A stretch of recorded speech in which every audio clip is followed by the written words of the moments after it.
அனைவருக்கும் வணக்கம். திருச்சி கிழக்கு உள்ளிட்ட 5 சட்டமன்ற தொகுதிகளுக்கு இடைத்தேர்தல் வர இருக்கு, பை எலெக்ஷன். ஸோ அந்த சர்வேஸ் எல்லாம் முடிச்சாச்சு. கூடிய விரைவில் அதை நான் அப்லோட் பண்றேன். இன்னைக்கு அண்ணாமலை அவர்கள் பாஜகல இருந்து விலகி இருக்காரு, புதிய கட்சி ஆரம்பிக்க போறதாகவும் சொல்லியிருக்காரு. அதே மாதிரி ஒரு மக்கள் இயக்கம் மாதிரியான ஒரு வெப்சைட்டை உருவாக்கி அதுல மெம்பர்ஸ் ஆட் பண்ணிட்டு இருக்காங்க. ஸோ இது கிட்டத்தட்ட பாஜகவினுடைய கர்நாடகா ஃபார்முலா மாதிரி தான் இருக்கு. அவர் தனியாக கட்சி தொடங்குறாரு, அவருடைய தொண்டர்கள், அந்த விஷயத்துக்குள்ள நான் போக வரல. நான் பிராக்டிக்கல் பாலிடிக்ஸ் தான் பேச வந்திருக்கேன். என்னன்னா, தமிழ்நாட்டில் பாஜகவை வச்சுக்கிட்டு ஜெயிக்க முடியாது அப்படின்ற ஒரு கன்க்ளூஷனுக்கு பாஜகவினுடைய மத்திய தலைமை வந்திருக்காங்க அப்படின்னு தான் நம்மளுக்கு தெரியுது. இன்னொன்னு, கர்நாடகத்தை நீங்க எடுத்துக்கிட்டீங்கன்னா, அங்க எடியூரப்பா பாஜகவினுடைய முதலமைச்சரா பல வருடங்கள் இருந்தவர்.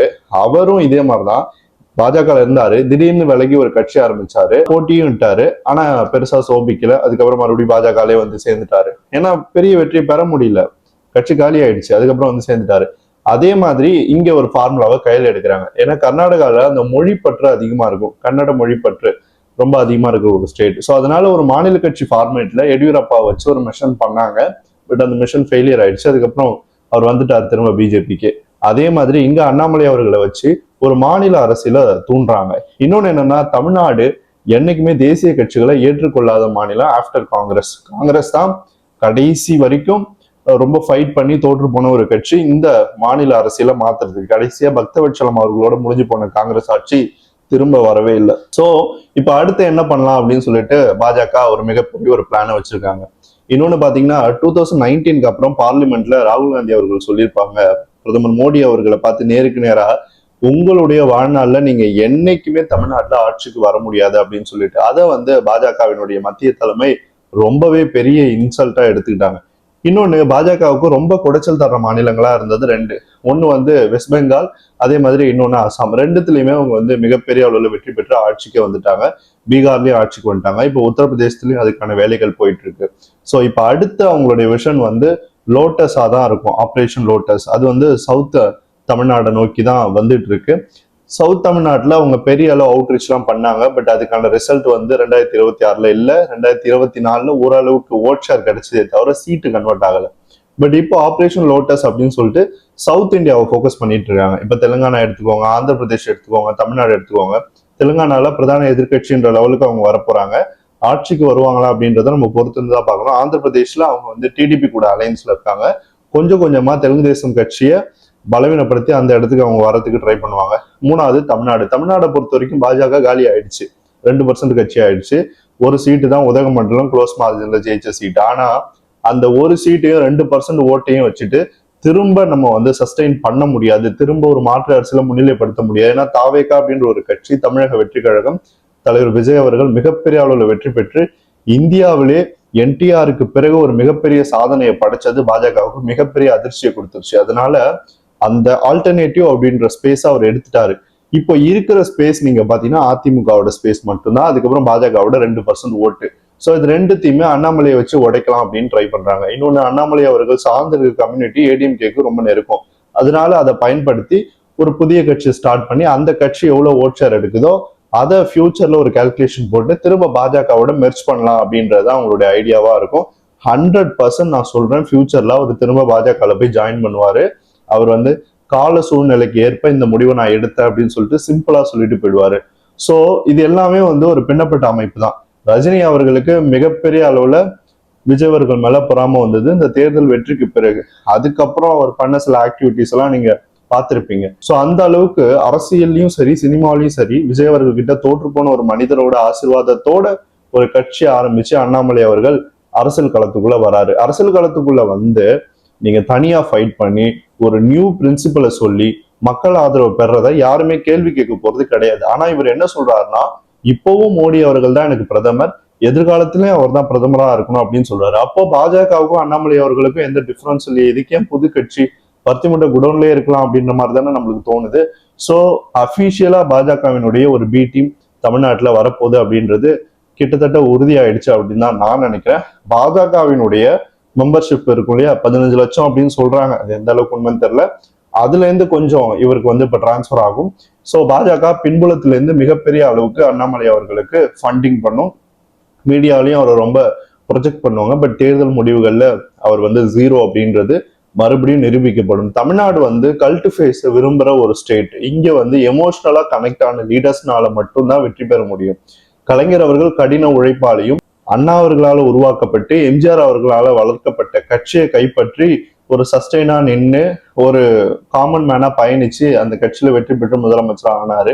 பட் அம்மையார் ஜெயலலிதா அவர்களும் எம்ஜிஆர் அவர்களும் தொடர்ந்து மக்களோட சென்டிமெண்டலா ஒன்றிணைஞ்சு இருந்ததுனாலதான் அவங்களால அடுத்தடுத்த தேர்தல்கள்ல வெற்றி பெற முடிஞ்சது.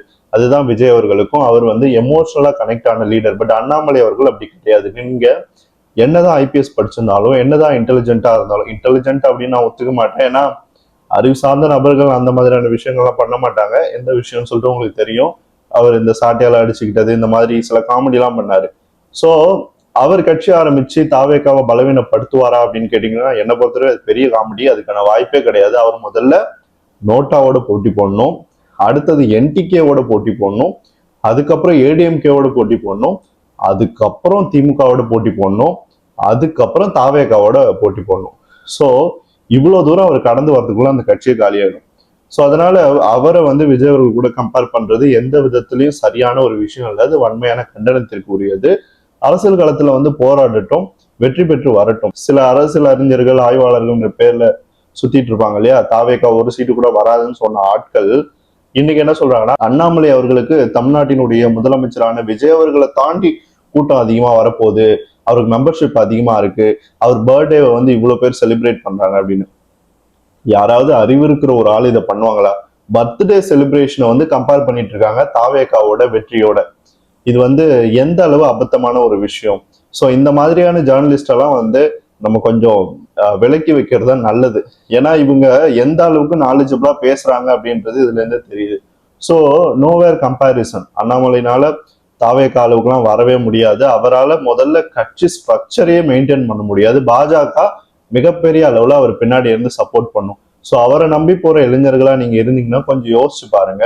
அவருடைய ஐடியாலஜி டிஃப்ரெண்டா இருக்கலாம், அவருடைய கட்சியினுடைய அமைப்பு டிஃப்ரெண்டா இருக்கலாம். ஆனா அவர் பாஜகவினுடைய ஒரு பி டீமா தான் இங்க செயல்பட போறாரு. ஒரு கட்சி ஆரம்பிக்க போறோம் அப்படின்னா ஒரு கட்சியில இருந்து பிரிஞ்சு வர்றதா இருந்தா, இப்போ பிஜேடி பிரிஞ்சு வந்தது, ஆர்ஜேடி பிரிஞ்சு வந்தது, ஏடிஎம்கே பிரிஞ்சு வந்தது. ஆனா கட்சி பிரியும் போதெல்லாம் போயிட்டு தான் இருந்த கட்சியில போயிட்டு நன்றி சொல்லிட்டுலாம் யாரும் வரமாட்டாங்க. கான்ஃபிளிக்ட் இருந்துச்சுன்னா மக்கள் மன்றத்துல வந்து சொல்லிட்டு நான் விலகுறேன்னு சொல்லிடுவாங்க. பட் இவரு 3 நாள் ஆலோசனை, 2 நாள் தனி சந்திப்பு, அதுக்கப்புறம் ஒப்புதல், இது எல்லாத்தையும் முடிச்சுட்டு வராரு அப்படின்னா கிட்டத்தட்ட முழு ஆசீர்வாதத்தோட அந்த கட்சி பிரிஞ்சு வருது அப்படின்னு தான் நான் பாக்குறேன்.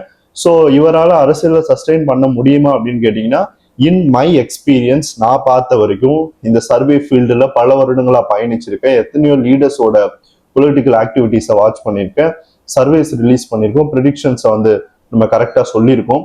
அப்படி இருக்கும்போது என்னுடைய பார்வையில இவர் வந்து இன்னொரு எடியூரப்பா 2.0 தான் இருப்பாரு. மக்கள் ரைட் விங் பாலிடிக்ஸ்லேருந்து வந்த ஒரு பர்சன் என்னதான் இன்னொரு கட்சி ஆரம்பிச்சு வந்தாலும் ஏத்துக்க மாட்டாங்க. அதுதான் இவருக்கும் நடக்க போகுது அப்படின்றது நிதர்சனமான உண்மை. ஸோ தொடர்ந்து பார்ப்போம் எப்படி இந்த அரசியலை இவர் கொண்டு போக போறாருன்னு சொல்லிட்டு. பிளைண்டா நான் யாரையும் எதிர்க்க விரும்பல, ஆனா இது எதிர்ப்புன்னு கிடையாது. இது வந்து ஒரு ப்ராஜெக்ட், இது ஒரு மிஷனா அவங்க பண்றாங்க. இது ஏமாற்ற அரசியல், அதை நீங்க புரிஞ்சுக்கணும். அதுக்காக தான் இதை நான் சொல்றேன். ஸோ அவரை கொண்டு வந்து ஒரு மடைமாற்றம் செஞ்சு ஒரு அரசியல்ல ஒரு புதிதா ஒரு இளைஞர் வந்த மாதிரி ஒரு பிம்பத்தை கட்டமைச்சு ஏடிஎம்கே வாக்காளர்களை கவர்ந்து அதை பிஜேபிக்கு டிரான்ஸ்பர் பண்ற ஒரு விஷயமா தான் இது இருக்கு. இந்த சிச்சுவேஷன்ல அபாயகரமான இடத்துல இருக்கிறது அதிமுக தான். அதிமுக கண்டிப்பா ரொம்ப ஜாக்கிரதையா இருக்கணும்.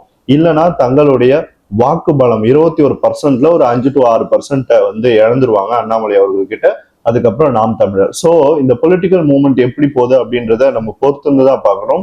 ஏழையினுடைய மகன் விவசாயினுடைய மகன் அப்படின்னு சொல்றாரு. ஆனா ஏழை அண்டு விவசாயினுடைய மகனுக்கு எப்படி அவ்வளவு சொத்து வந்ததுன்னு தெரியல. பாஜகவினுடைய அந்த பணபலம், அதிகார பலம், அதுக்கப்புறம் மீடியா பலம், இதெல்லாம் யூஸ் பண்ணிக்கிட்டு தான் அவர் இந்த அளவு சஸ்டெயின் ஆனாரு. ஒரு 5 வருஷத்துக்கு முன்னாடி அண்ணாமலை அப்படின்னா யாருன்னு யாருக்குமே தெரியாது. ஆனா இப்போ இவர் இவ்வளவு தூரம் வந்தாருன்னா எத்தனை மக்கள் போராட்டங்களை கலந்துக்கிட்டாரு, எத்தனை இடங்கள்ல சிறை சென்றிருக்காரு? எதுவுமே கிடையாது. எல்லாமே வந்து ஒரு பிராண்டிங், ஒரு மோசமான அரசியல் இது. அவர் என்ன பண்ணிட்டாரு தமிழ்நாட்டுக்கு? ஒண்ணுமே கிடையாது. இப்போ தாவேக்கா உடனே ஜெயிச்சிருச்சுன்னு சொல்லிட்டு கண்ணிருந்தும் குருடர்களா சில பேர் பேசிட்டு இருக்காங்க. உடனே எல்லாம் ஜெயிக்கல. அவரு பல வருடங்களா சினிமால தன்னுடைய ஃபேன்ஸை கோஆர்டினேட் பண்ணாரு. ஒவ்வொரு வீட்டுக்குள்ளேயும் போனாரு. அதாவது உணர்வு அடிப்படையில போனாரு.